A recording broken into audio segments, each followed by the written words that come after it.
It's hard to describe the feeling people get when walking through ancient places.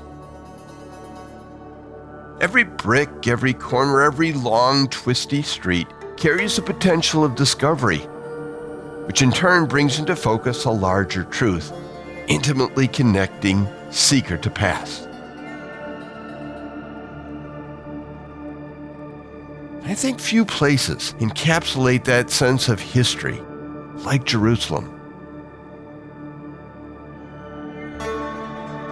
As we pursue the stories of this city that continues to speak to our forgiveness, we need to investigate a place so steeped in history it actually stands out amongst all the meaning-filled places within the Holy City.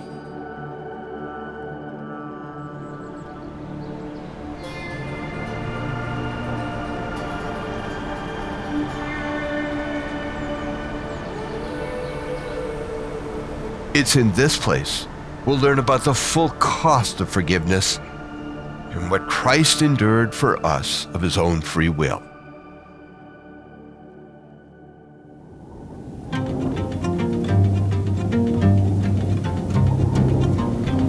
The land of Israel is an incredibly diverse landscape. Here you can find everything from fertile farm fields to snow-capped mountains to barren wilderness, all within just a few driving miles of one another. My name is Jack Beck. I'm a Bible geographer, and for the better part of 3 decades, I've been studying the unique ecosystems of this land and how they impact the stories in our Bible. This is the 4th and final season of the Holy Land. It's been an amazing journey, and in season 4, we're going to be visiting 4 different regions: Samaria, the Negev, the Southern Wilderness, and New Testament Jerusalem. We're going to see how the Lord used this land to anchor his message and then explode the gospel outward to the rest of the world. Join us, and I'm convinced that your Bible reading will never be the same again.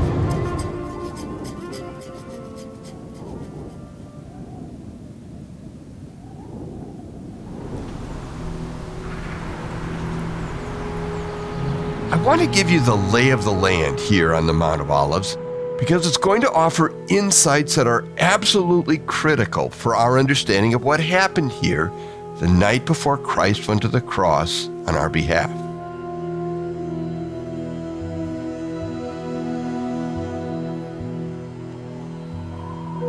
It is a place Jesus faced a stunning choice.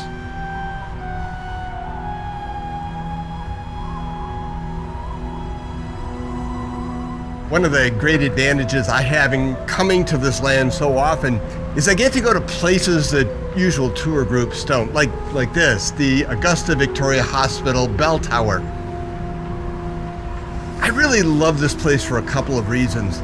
First of all, it gives me a view of Jerusalem that I simply can't get from the old city. And by that I mean that I get to see that the city of Jerusalem sits at an ecological border between the better agricultural land to the west and the dry, forbidding wilderness to the east. There's another reason why I like this view from the tower on top of the Mount of Olives. It gives me the same view Jesus had when he left Bethany, climbed up and over the Mount of Olives on his way to Jerusalem, the first Palm Sunday. And here's something you may not realize. As he descended down the Mount of Olives towards Jerusalem, he either went through or right nearby the Garden of Gethsemane. That's where we're headed next, and there we're going to see that forgiveness comes with a great cost.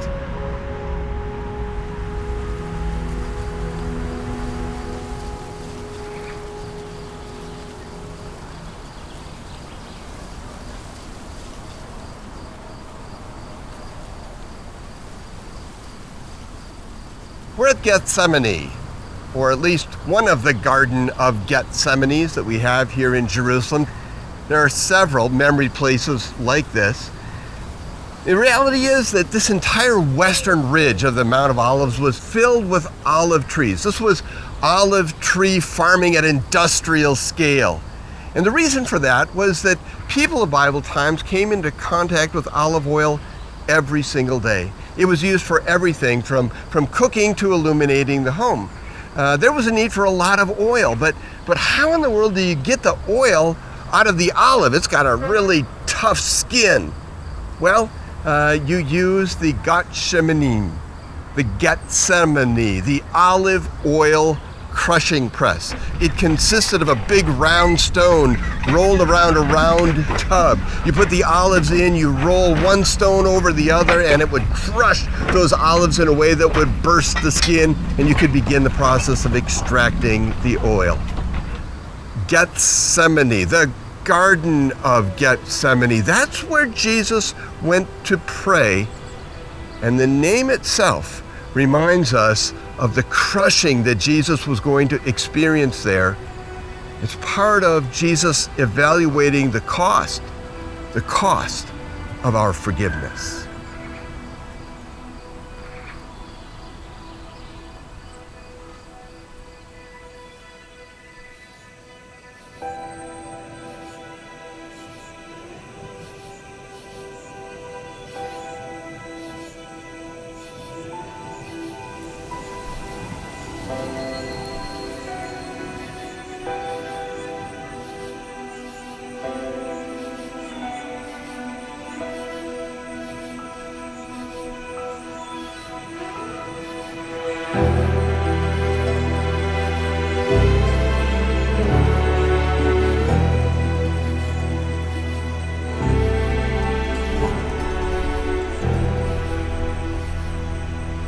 As the gospel writers describe Jesus, he used phrases that are unique and powerful.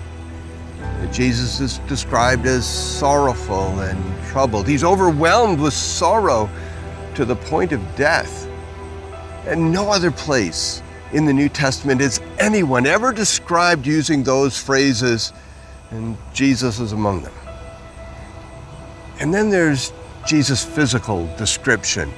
We've seen him go and pray before, but never have we seen him go to the ground in prayer.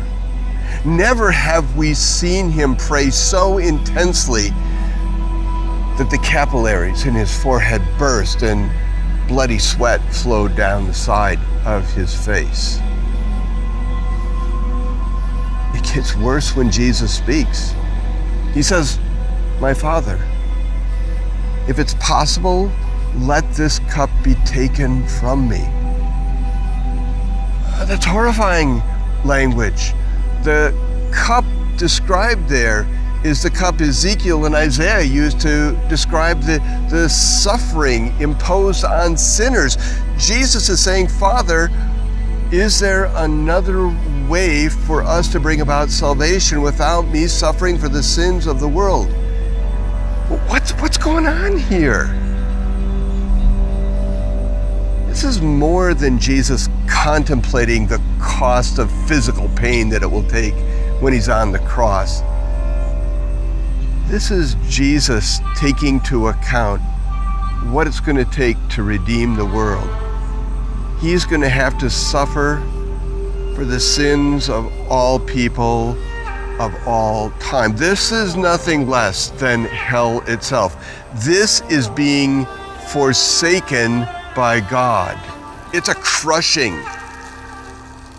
It's an absolute crushing of soul, mind, body, and spirit, the likes of which I honestly can't comprehend.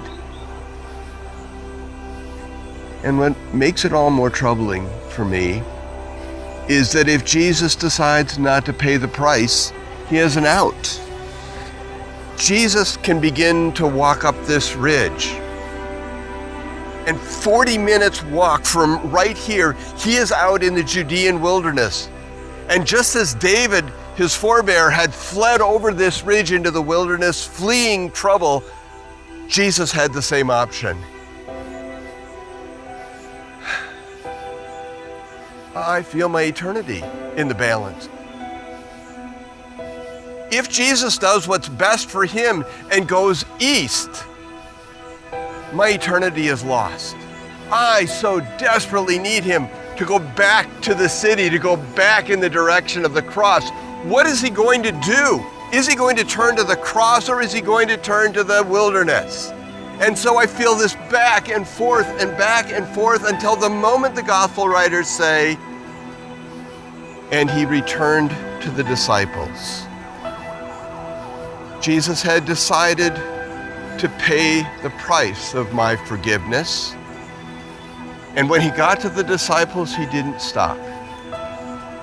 He said to them, rise, let's go. Here comes my betrayer.